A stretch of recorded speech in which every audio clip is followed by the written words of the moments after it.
सत्यनारायण पुरुषको तर्फबाट तपाईँहरू सम्पूर्ण प्रियजनहरूमा जय सङ्गत। मैले नामको पछाडि पुरुष किन भनेको होला, नामको पछाडि पुरुष किन लेखेको होला यो मान्छेले भनेर तपाईँको मनमा खुल्दुली जिज्ञासा चलिरहेको छ होला हैन। त्यो जिज्ञासा आज म तपाईँहरूलाई छर्लङ्ग बनाइदिन्छु।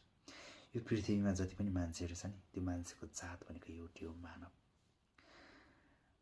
मानवको थर भनेको स्त्री, पुरुष र उभय। तेस्रो लिङ्गलाई हामी उभय भन्छौँ। मान्छेले भन्ने त भन्छ नि, ए जातभात हुँदैन। जातभात भनेको त तपाईँको दुईवटा मात्रै हुन्छ, स्त्री र पुरुष हो। मान्छे मान्छे हो, मान्छेभित्र पनि जातभात खोजेर हुन्छ भनेर भन्छौँ। तर प्र्याक्टिकल रूपमा सोलुसन कसले दिएको छ? हामीले दिन सुरुवात गरेको छौँ। हामीले नामको पछाडि जे हो, प्रकृतिले जे दिएको छ, तपाईँलाई पुरुषको शरीर दिएको छ, तपाईँको थर पुरुष हो। तपाईँलाई स्त्रीको शरीर दिएको छ, तपाईँको थर स्त्री हो। जसलाई उभय त्रिशोलिङ्गी भनेर भन्छौँ, उहाँहरूको थर उभय हो। यति छर्लङ्ग प्रष्ट भएपछि यो जातीय द्वन्द्व भन्ने हुँदैन।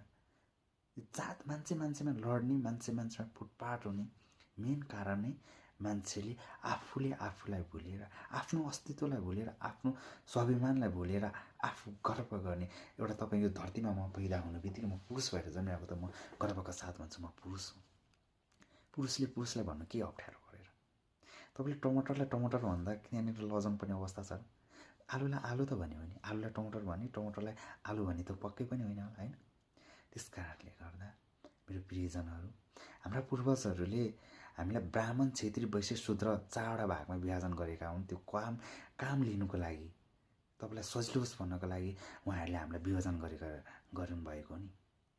जो ब्राह्मण भनेको, जुन तपाईँको ब्राह्मणहरू चाहिँ वेद शास्त्रहरू अध्ययन गरेर आफूले आफूभित्रको एनर्जी, आफूभित्रको ऊर्जा, जुन आत्मा र परमात्माको खोज गर्दै हिँड्ने व्यक्तिहरूलाई चाहिँ तपाईँको ब्राह्मण भनेको।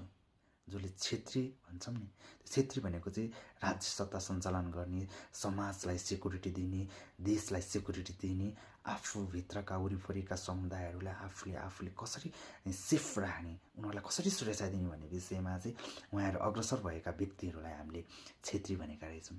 जसले एक ठाउँबाट अर्को ठाउँमा सामानहरू असर प्रदान गर्ने, सुसाधनहरू परिचालन गरेर आफू वरिपरि भएका चिजहरूलाई चाहिँ परिचालन गरेर जसले पैसा आर्जन गर्नुहुन्छ नि, ती व्यक्तिहरूलाई हामीले वैश्य भनेका रहेछौँ। जसले आफूले श्रम गरेर आफ्नो जीविका निर्वाहन गर्नुहुन्छ, जसले जागिर खाने, आफ्नो भित्र भएका पेसाहरूलाई युटिलाइज गरेर आफ्नो जीवनलाई उजागर गर्नुहुन्छ, उहाँहरू पर्दछ शूद्रमा। शूद्र भन्नु बित्तिकै तपाईँको श्रम गर्ने व्यक्तिहरू हुन्, एकदम जुझारु। उहाँहरूले पौरख गरेर उहाँहरू जस्तै मिहिनेत गर्नुहुन्छ नि, त्यो